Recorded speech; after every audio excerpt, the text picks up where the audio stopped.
антидепресанти, които наистина работят и не е нужно да ходиш до аптеката, за да си ги купуваш, а ги имаш на една ръка разстояние. Днес съм провокирана след коучинг сесия относно темата за емоционалното здраве и за антидепресантите.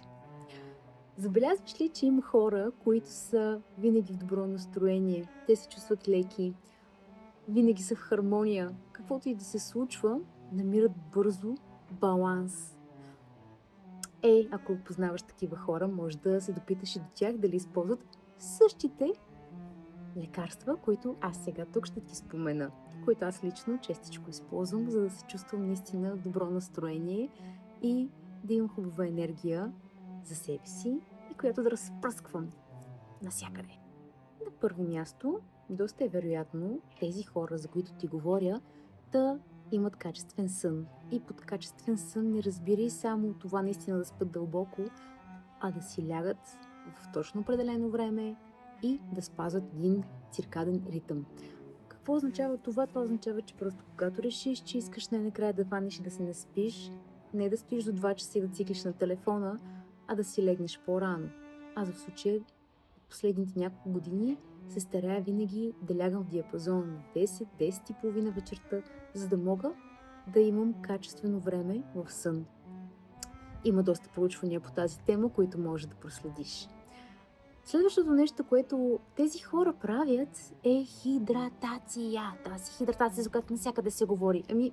Има защо да се говори. Пий вода, пий кокосова вода, изобщо хидратирай се.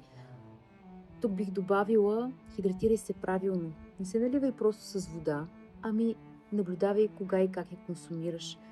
И добавяй необходимите нутриенти вътре в нея. Добавяй си минерали, добавяй си киселинност, например с лимон, и се погрижи наистина за тялото си. И подгрижа за тялото си. Ето и следващото в списъка. Храна. И не просто каква да е храна, а храна, която да е чиста. Храна, която можеш и да си отглеждаш. Храна, която най-малкото да обърнеш внимание как я приготвиш, да я приготвиш с добра енергия. Ако не я приготвиш ти, то тогава избери си внимателно местата, откъдето я взимаш. Не дей да консумираш високо преработени храни, не дей неща, които съответно вредят на твоето здраве, защото сега може да ти е вкусно, но идеята на храната не е толкова да ти е вкусна, а да е полезна и хранителна. Следващото нещо, което искам да те подсетя, ставай сутрин и се показвай на прозореца, на балкона, на където имаш възможност, излезни на въздух. Излезни да те огрее това слънчице, да те поздрави и ти да поздравиш него. Изключително важно е в днешно време да се показваш на слънчева дневна светлина преди да хванеш телефона сутрин. И това също стана доста модерно да се споменава, а се знае от години. Първото нещо, което правят сутрин, е поздрав към слънчо, да ни зареди. Босото ходене по тревата, босото ходене навън изобщо, дори вкъщи, е изключително ценно. Но досега до земя да направиш този обмен е невероятно. Така че не го пропускай, дори да те срам да излезеш пред блока и да се събуеш, голяма работа. Ставаме все повече. Студената вода. Аз лично не съм голям фен на студената вода, но от време на време човек трябва да се излиза от зоната на комфорт. Е така, за разтягане, за удоволствие, което удоволствие до малко да по-късен етап. Най-вече едно от най-любимите ми неща. Плътните хубави прегръдки. Има доста дълги проучвания, например в Харвард, където над 80 няколко години проследяват хора, които имат добри партньорски взаимоотношения.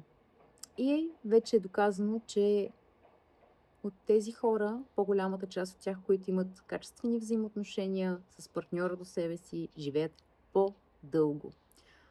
Едно от нещата, които можеш да направиш, е най-малкото на хората, които са ти близки, хората, които са били до теб в твоите тежки моменти, хората, които са ти твоята подкрепа, твоето подсещане. Когато ти е скучно, когато имаш проблем, когато нямаш проблем, да им звъннеш, да им чест. Покажи им, благодари им.